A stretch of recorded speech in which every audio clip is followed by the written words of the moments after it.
Assalamualaikum warahmatullahi wabarakatuh. Yang terhormat Bapak Leonard Darmawan selaku dosen pengampu mata kuliah Teknik Komunikasi beserta teman-temanku sekalian. Selamat pagi dan salam sejahtera bagi kita semua. Pertama-tama, marilah kita panjatkan puji syukur kehadirat Tuhan Yang Maha Esa atas kehendaknya kita semua masih diberi kesempatan untuk berkumpul dalam keadaan sehat dan tanpa kekurangan suatu apapun. Pada kesempatan kali ini, izinkan saya, Ririni Kaprimadani, akan menyampaikan sedikit informasi mengenai perkembangan bisnis sektor perkebunan kelapa sawit di Indonesia, yang dimana saat ini kelapa sawit berperan sebagai penopang perekonomian nasional. Sampai saat ini, minyak kelapa sawit masih menjadi komoditas andalan Indonesia dan termasuk penyumbang devisa terbesar.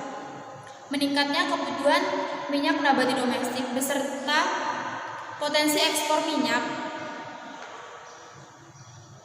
memicu pertumbuhan luas kebun kelapa sawit di tanah air. Pada tahun 1980, luas perkebunan kelapa sawit di Indonesia hanya berkisar 295.000 hektar.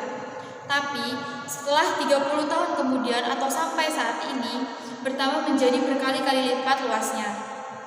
Berdasarkan data Kementerian Pertanian, produksi kelapa sawit, baik minyak kelapa sawit maupun inti kelapa sawit pada tahun 2018 adalah sejumlah 48,68 juta ton, yang terdiri dari 40,57 juta ton minyak kelapa sawit dan 8,11 juta ton minyak inti sawit.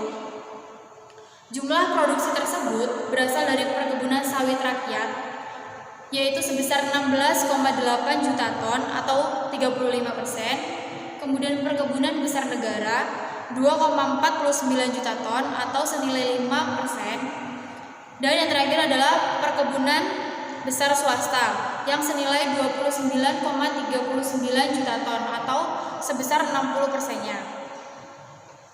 Gabungan Pengusaha Kelapa Sawit Indonesia atau biasa disebut GAPKI mencatat bahwasanya 70% dari jumlah produksi sawit dialokasikan untuk memenuhi kebutuhan ekspor.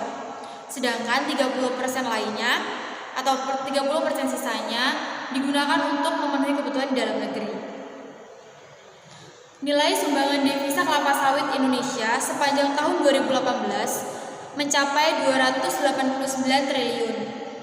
Kontribusi devisa minyak kelapa sawit tak kalah dengan batu bara yang senilai 265 triliun. 3 negara terbesar yang diekspor kelapa sawit adalah India, Uni Eropa, serta Tiongkok. Selain menjadi penyumbang devisa, industri kelapa sawit juga menyediakan lapangan pekerjaan yang besar.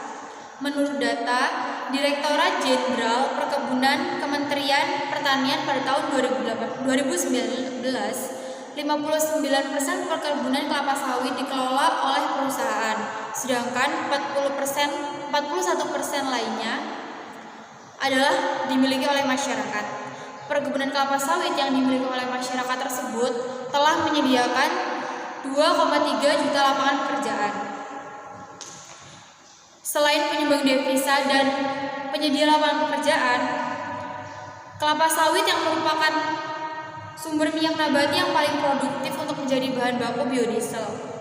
Dari kelapa sawit dihasilkan 2 jenis turunan energi terbarukan, yaitu biofuel pertama atau disebut first generation biofuel berupa biodiesel, dan kemudian biofuel generasi kedua atau second generation biofuel berupa bioetanol yang berbasis biomas dan biogas yang berbasis pome.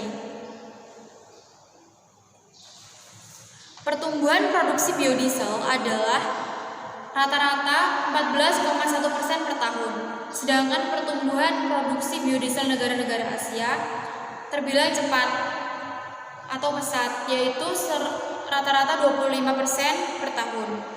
Dan Indonesia adalah salah satu negara yang relatif cepat dibandingkan negara lainnya. Saat ini Indonesia telah mencapai level B20. Demikian tersebut apa yang dapat saya sampaikan. Apabila ada kesalahan mohon dimaafkan dan dimaklumi.